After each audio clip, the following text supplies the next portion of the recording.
When Emily Carter agreed to replace her older sister Lily as a nanny for just one day, she thought it would be nothing more than a favor, a small act of kindness for the sister who'd been juggling 2 jobs and a degree. Emily had no idea that walking into that grand mansion on the edge of Maplewood Hill would set off a chain of events that would change her life forever. The morning had started with a drizzle, the kind that made everything smell like wet earth and memories. Emily, clutching her small handbag and wearing Lily's neatly pressed uniform, stood before the tall wrought iron gates of the Kingston estate. She pressed the intercom button nervously, her voice trembling as she said, "Good morning, I'm here from Bright Care Nanny Services. Lily Carter couldn't make it today, so I'm her substitute." There was a pause, then a man's deep, calm voice came through, "Come in." The gates opened with a low hum, and Emily felt her heart flutter in her chest. The driveway seemed endless, lined with trimmed hedges and blooming roses.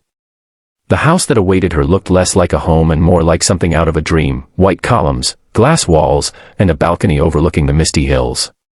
"What kind of person lives here?" she whispered to herself, brushing a strand of hair from her eyes as she walked up the marble steps. The door opened before she could knock. A woman in her 50s, dressed in a black uniform, smiled politely. "You must be Lily's sister," she said. "Mr. Kingston is expecting you. Follow me." Emily stepped inside and was immediately struck by the silence, the kind of heavy, expensive silence that seemed to swallow sound. The house smelled faintly of coffee and cedarwood, with sunlight spilling through tall windows. Her shoes clicked softly against the marble floor as she followed the housekeeper through a corridor filled with family portraits, though curiously, many of them showed only a man and a little girl. "She's in the playroom," the woman said, opening a pastel-painted door. Emily stepped inside and froze. There, sitting on a soft rug surrounded by stuffed animals, was a small girl with chestnut hair and the kindest eyes she'd ever seen. The child looked up from her coloring book and smiled. "Hi. Are you my new nanny?" Emily knelt down, smiling back. "Just for today, sweetheart. My name's Emily." The girl nodded solemnly, studying her face with curiosity. "I'm Sophie," she said. "Daddy says I have to finish my picture before breakfast. Do you want to color with me?" The simplicity of the question melted something inside Emily. She sat down cross-legged, picking up a crayon, and soon they were both lost in the innocent world of color and laughter. Sophie giggled as Emily pretended not to know the difference between pink and purple. It was peaceful, easy, until the door opened behind them. The moment she turned, Emily's breath caught. A tall man stood in the doorway, his presence commanding yet composed. He wore a tailored navy suit, his tie slightly loosened as if he'd been working all morning. His dark hair was tousled in a way that made him look both tired and impossibly handsome. "Sophie," he said gently, "you're supposed to be finishing breakfast, not redecorating the floor." His tone was warm but firm, the kind that carried quiet authority. Sophie giggled and ran to him. "Daddy. Look. I made a rainbow." He smiled down at her, and then his eyes met Emily's. For a heartbeat, the world seemed to still. She quickly stood, brushing off her skirt. "Good morning, Mr. Kingston. I'm Emily Carter. Lily couldn't come today, so I'm filling in." His gaze lingered, curious, assessing. "I see," he said slowly. "Well, Miss Carter, welcome. Sophie can be a handful sometimes, but I trust you'll manage." His voice had a quiet strength that made Emily straighten her posture, even though she felt small under his piercing gaze. "Of course," she said softly. He nodded, then turned his attention back to Sophie. "I'll be in my office if you need me," he said, before leaving. Emily watched him go, her mind spinning. There was something about him, an air of solitude, of someone used to being in control, yet carrying an invisible weight. As the morning passed, Emily found herself enchanted by Sophie's innocent chatter. The little girl loved animals, fairy tales, and her father more than anything.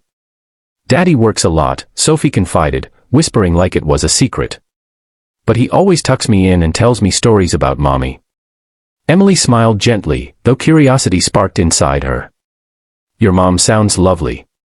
Sophie nodded. "She's in heaven now," she said simply, and Emily's heart sank. She didn't know what to say, so she just hugged her a little tighter. By lunchtime, Emily had completely forgotten that she was supposed to be there for just one day. She helped Sophie make sandwiches in the giant kitchen, laughing as the girl got more peanut butter on her face than the bread. When she looked up, she caught sight of Mr. Kingston standing in the doorway again, arms crossed, watching them with a faint smile tugging at his lips. "Seems like you two are getting along," he said. "Very much," Emily replied, handing Sophie a napkin. He stepped closer, the light catching the gold of his wristwatch. "I appreciate you filling in last minute," he said. "Lily speaks highly of her younger sister." Emily blinked in surprise. "You know Lily?" "She's been working here for 2 weeks," he said. "Very professional. Though I must say, you seem to have a gentler touch with Sophie." His words caught her off guard. "Thank you," she murmured. After lunch, Sophie insisted on showing Emily the garden. They spent hours playing hide and seek among the rose bushes, the sun breaking through the clouds to paint everything in gold. For the first time in a long while, Emily felt happy, purely, deeply happy. But happiness has a way of being fleeting. As the afternoon faded, Mr. Kingston appeared again, this time without his suit jacket, sleeves rolled up, looking more like a man than a millionaire. He found them sitting under the oak tree, Sophie asleep in Emily's lap. For a moment, he said nothing, just looked at them. There was a softness in his eyes, a quiet ache that spoke of love and loneliness intertwined. "She hasn't fallen asleep like that in months," he said finally, his voice low. Emily looked down at Sophie's peaceful face and smiled. "She's a wonderful girl." Mr. Kingston nodded. "She is. She's all I have." He paused, his gaze distant. "Losing her mother was difficult. For both of us." Emily wanted to comfort him, but the air between them was fragile, like a thread that might snap if tugged too hard. "You're doing a great job," she said softly. He gave a small, almost disbelieving laugh. "You think so? Some days I feel like I'm just pretending." She met his eyes and said, "Pretending means you're trying. And that's what matters." Their gazes held for a long moment before Sophie stirred, breaking the silence. Evening arrived faster than Emily expected. The house glowed with warm lights as she helped Sophie change into pajamas. "Will you come back tomorrow?" Sophie asked sleepily. Emily hesitated. "I don't know, sweetheart. I was only supposed to help today." Sophie's face fell. "But I like you." Emily felt her heart twist. "I like you too," she said, kissing her forehead. When she turned to leave the room, she found Mr. Kingston standing in the doorway again. "She doesn't open up easily," he said quietly. "You've done something right." Emily smiled, a little flustered. "She's a wonderful child. You must be proud." "I am," he said, "but it's hard doing it alone." He hesitated, then added, "If you're available, I'd like to request you personally for a few more days. Just until Lily returns." Emily's heart skipped. "Of course," she said, trying to sound calm even as her pulse raced. "I'd be happy to." He smiled faintly, and for a moment, she thought she saw something flicker in his eyes, something that looked dangerously close to interest. But she quickly dismissed it. He was her employer, nothing more. As she left the house that night, the sky painted in twilight hues, she couldn't stop replaying the day in her mind. The laughter, the way Sophie hugged her, the quiet intensity of Mr. Kingston's gaze, it all felt like something out of a dream. When she got home, Lily was waiting, looking exhausted. "How was it?" she asked, kicking off her shoes. Emily hesitated, unsure how to even begin. "It was different," she said finally. "He's not what I expected." Lily raised an eyebrow. "He?" "Mr. Kingston," Emily said softly.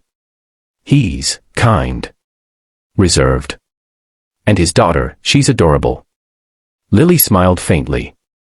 "Yeah, Sophie's a sweetheart. But be careful, Em. He's not just some dad. The man's a millionaire. Owns half the tech companies in the city. And he's complicated." Emily laughed lightly, though something about her sister's tone made her heart flutter. "Don't worry.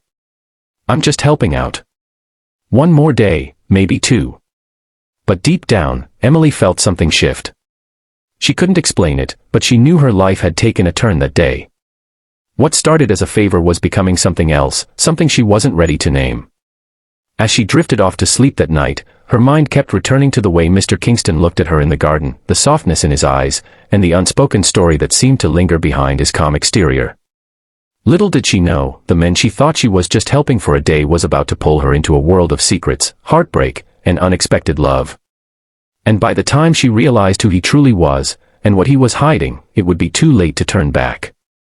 If you love this chapter and want to know what happens next, how Emily's kindness turns into something much deeper, how the single dad's secret could change everything, and how fate brings two broken souls together, then don't forget to like, comment, and subscribe to the channel.